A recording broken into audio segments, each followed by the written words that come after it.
Assalamualaikum warahmatullahi wabarakatuh. Perkenalkan, nama saya Ugi. Jadi, dalam video kali ini sebenarnya video part yang ketiga. Nah, yang kita bahas di sini adalah regresi logistik tentang interpretasinya. Jadi, pada video kali ini kita akan membahas regresi logistik berkaitan bagaimana kita melakukan prediksi klasifikasi serta akurasi ketepatan model regresi logistik biner. Jadi, pada video part kedua, kita sudah ngebahas di part yang kedua. Teman-teman, part 1 sama part kedua, teman-teman bisa tonton di website www.statkal.com. Teman-teman kunjungi pada bagian yang bawah ini. Nah, ini video yang part pertama nih, yang part kedua. Di part kedua, saya sudah ngebahas bagaimana regresi logistik itu bisa menguji signifikansi kontribusi bahasanya apakah suatu variabel bebas itu signifikan mempengaruhi variabel tak bebasnya. Itu pada part yang kedua. Nah, di part yang ketiga ini kita akan ngebahas model regresi logistik ini bisa melakukan prediksi klasifikasi serta nanti kita uji model regresi logistik tersebut akurasi ketepatan prediksinya. Gitu, seperti itu ya. Nah, jadi seluruh file ini teman-teman bisa download di website www.statkal.com di bagian bawah. Nanti materinya saya letak di bagian material. Nah, kita sambung lagi sekarang yang part ketiga. Jadi, ini dia judulnya. Jadi, judulnya regresi logistik biner untuk melakukan prediksi klasifikasi serta akurasi ketepatan model regresi logistik biner. Nah, sekarang kita balik lagi dulu ke data pada tabel 1 ya. Tabel 1 ini yang ini dia. Nah, ini dia. Jadi ini tabel 2, tabel 1. Jadi kita sudah bahas sebelumnya, di sini ada ini variabel dependent namanya penyakit jantung, di mana 0 itu tidak terjadi penyakit jantung, 1 dia terjadi penyakit jantung atau mengalami penyakit jantung. Kemudian ada berat badan, ada tinggi badan. Kemudian jumlah respondennya ada 30. Nah, kemudian kita coba, datanya sudah saya siapkan di Excel seperti ini. Di video part kedua sudah dipraktekkan ya, gimana cara melakukan regresi logistik dengan Statkal. Tapi kita coba ulangi sekali lagi ya. Jadi datanya ini kita pindahkan ke sini. Ini contoh data regresi logistik biner ya. Sekarang kita coba baca data ini dengan menggunakan Statkal. Kita praktekkan dulu aja. Ini regresi logistik biner. Oke, kita upload datanya terlebih dahulu. Nah, ini dia. Kemudian open, pilih tab, kemudian pilih choose variable. Ini independennya berat sama tinggi, kemudian penyakit jantung. Kemudian result. Nah, sekarang ini hasil dari regresi logistiknya di bagian partial significance test. Nah, ini dia yang ini. Tunggu ya. Ya, ini. Nah, ini dia. Jadi, saya zoomkan. Seperti ini dia. Saya atur aja dulu 5 angka di belakang koma. Seperti ini. Oke. Nah, sekarang kita fokus ke kolom namanya estimate. Di kolom estimate ini, kita akan ngebentuk persamaan regresi logistik untuk probabilitas. Jadi, ada intercept. Ini intercept. Nilai estimate-nya negatif 7,21365. Berat badan, nilai koefisien regresi logistiknya 0,103639 dan seterusnya. Nah, kita menggunakan nilai-nilai di kolom estimate ini untuk ngebentuk persamaan regresi logistik untuk menentukan estimasi probabilitas ini. Jadi, berdasarkan gambar 2 diperoleh persamaan regresi logistik untuk menentukan estimasi probabilitas kemungkinan terjadinya penyakit jantung. Jadi inilah persamaan, ini namanya persamaan regresi logistik untuk menentukan estimasi probabilitas. Nah, E di sini pangkat negatif 7,21365. Ini diambil dari yang ini, negatif ya. Kemudian tambah 0,10639 berat.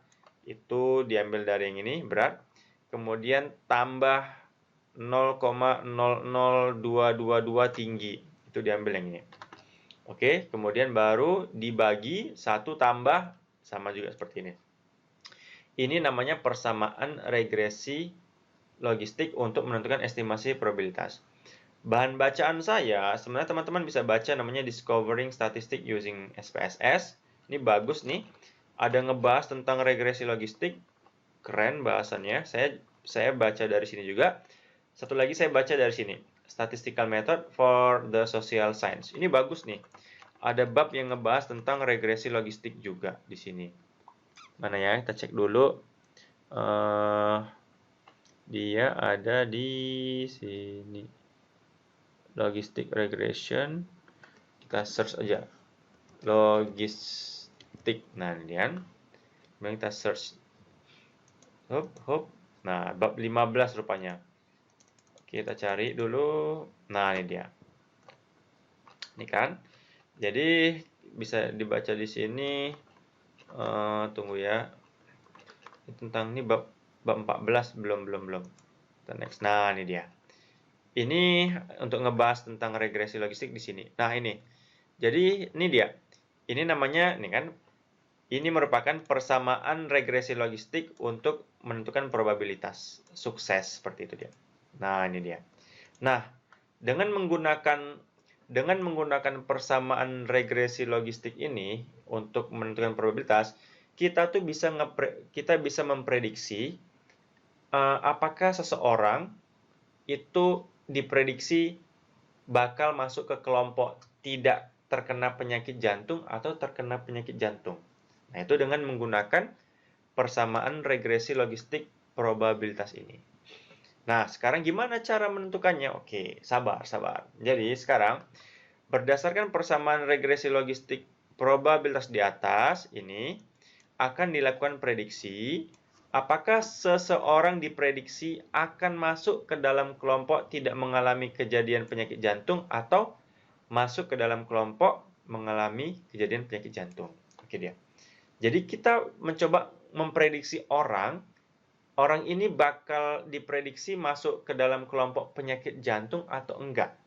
Berdasarkan informasi berat badan sama tinggi badannya. Nah, itu dia. Contoh. Perhatikan responden orang nomor 1. Responden yang ke-1. Kalau kita lihat responden yang ke-1, kita cek datanya, tabel 1 ya. Ini dia. Responden yang ke-1, berat badannya 56,42 kg. Tinggi badannya 179,492. Kalau kita lihat, orang yang di responden ke-1 itu 0. Artinya dia tidak mengalami penyakit jantung. Faktanya, orang nomor 1 tidak mengalami penyakit jantung. Nah, sekarang kita akan menggunakan regresi logistik yang probabilitas yang tadi. Ketika berat badannya 56,42, tinggi badannya 179,492, kira-kira dari informasi ini diprediksi masuk ke dalam kelompok orang yang terkena penyakit jantung atau tidak. Nah, sekarang kita gunakan ya. Oke. Jadi di sini ada statement bahwa tunggu ya, kita ke bawah lagi. Nah, ini dia. Nih.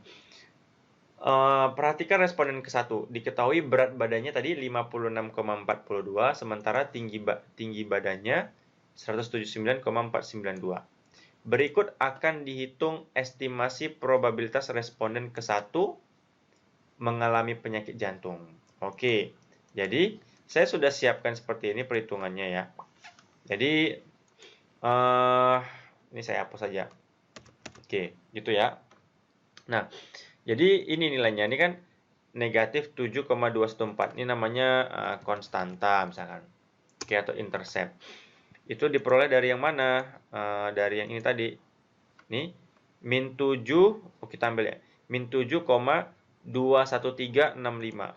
Min 7,21365. 21365. Ini konstantanya. Kemudian untuk beratnya nilainya 0,10639. Itu ingat diambil yang di sini tadi ya, diambil yang di sini. Berarti untuk yang beratnya 0,10639. Untuk yang tingginya 0,002. Di sini 0,00222. Duanya ada 3. Oke, pas.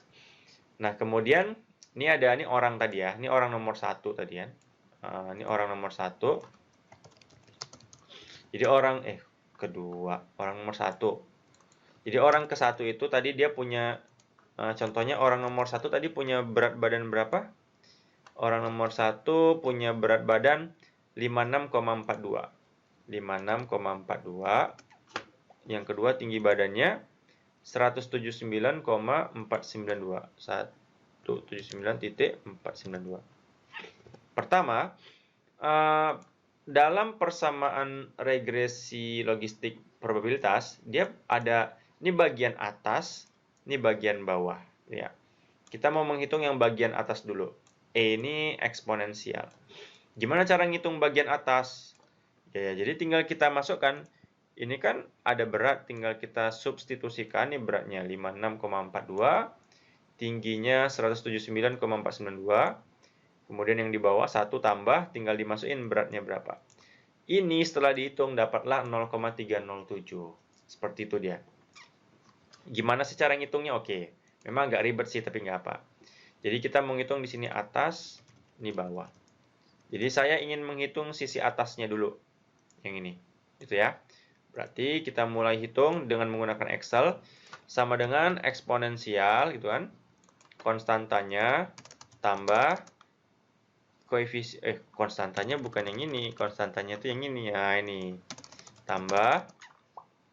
Ini dikali yang berat. Oke. Tambah. Yang ini dikali yang ini. Oke. Tutup kurung. Enter. Dapatlah yang atas. Sekarang itu yang bawah. Sama dengan 1 tambah. Kan ada 1 di sini. 1 tambah. Ya udah yang atas saja. Oke. Baru kita hitung probabilitasnya.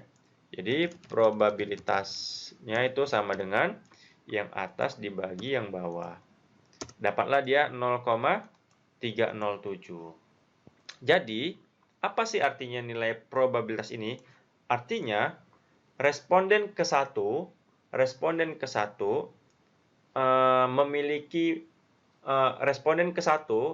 memiliki probabilitas untuk masuk ke dalam kelompok penyakit jantung atau kena penyakit jantung, probabilitasnya sebesar 0,307. Itu maksudnya. Orang nomor 1, ketika berat badannya 56,42,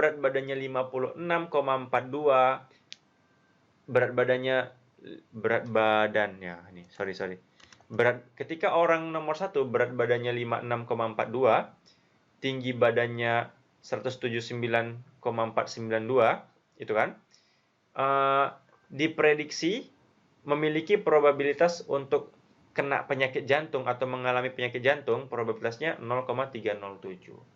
Nah, apakah dia masuk ke kelompok tidak penyakit jantung atau masuk ke kelompok penyakit jantung? Nah, batas cut off-nya itu 0,5 gitu. Kalau dia lebih kecil daripada 0,5, artinya kan probabilitas kan nilainya dari 0 sampai 1. Jadi batas tengahnya 0,5. 0,307 kan lebih dekat ke 0 dia.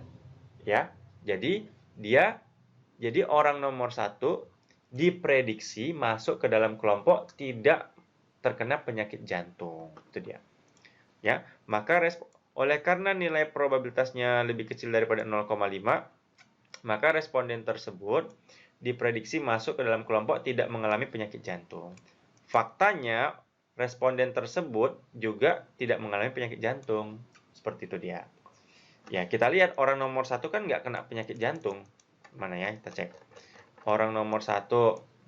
Nah, orang nomor 1, dia kan nggak kena penyakit jantung. Faktanya juga kita prediksi juga dengan pendekatan probabilitas tersebut juga masuk ke dalam kelompok tidak terkena penyakit jantung. Berarti akurat dia untuk orang nomor 1. Sekarang gimana untuk orang yang nomor 2 gitu kan? Kita cek lagi orang nomor 2. Seperti ini. Sekarang untuk orang nomor 2, orang nomor 2, jangan orang nomor 2 deh. Orang nomor 25. Nah, orang nomor 25 ini berat badannya itu 73,45. Sementara tinggi badannya 171,483. Gitu kan? Kalau kita masukkan, kita hitung, maka orang nomor 25 ini dengan berat badan 73,45 kg, tinggi badannya 171,483, memiliki probabilitas untuk kena penyakit jantung 0,727. Wah, cukup tinggi nih orang nomor 25 untuk apa? Masuk ke dalam kelompok kena penyakit jantung. Faktanya orang nomor 25 ini kena penyakit jantung dia. Coba kita cek. Orang nomor 25. Ini 25 kan skornya 1 kena penyakit jantung. Artinya hasil prediksi dengan faktanya di lapangan sama, berarti dia akurat. Seperti itu dia. Nah, kemudian itulah kegunaan regresi logistik. Kita tuh bisa ngeprediksi orang masuk ke dalam salah satu kelompok. Itu salah satu kegunaan regresi logistik. Nah, ternyata dari 30 orang tersebut, ternyata model regresi logistik ini mampu memprediksi secara tepat sebesar 70%. Wah, jadi 70% model regresi logistik ini sudah akurat sebesar 70%. Jadi, kalau 70% dari 30 orang ini, jadi yang akurat itu yang ketepatannya 21 orang. 21 pengamatan. Sementara 9 tidak tepat. Jadi, kita bisa lihat hasil ketepatannya itu di bagian yang ini. Di bagian akurasi di sini. Di sini ada akurasinya. Nah, ini dia akurasinya. Kita bisa lihat ada berapa yang nggak tepat. Ini kan observation ini predicted ini nilainya. Sudah ada predictednya di sini ada. Sudah dihitung kok. Ini hasil prediksinya sama, berarti ini tepat. Ini tepat, tepat, tepat. Nah, ini nggak tepat 1. Ini nggak tepat 2. Ini nggak tepat 3. Ini nggak tepat 4. Kalau ini sama ini berbeda, berarti dia nggak tepat. 1, 2, 3, 4. Yang nggak tepat 5, 6, 7, 8, 9. Pas ada 9 yang nggak tepat. Yang tepat ada 21. Berarti akurasi ketepatannya 70%. Kira-kira seperti itulah. Salah satu kegunaan dari regresi logistik bisa memprediksi klasifikasi. Masuk ke dalam kelompok yang mana. Oke teman-teman, demikianlah video dari saya. Semoga bermanfaat. Assalamualaikum warahmatullahi wabarakatuh.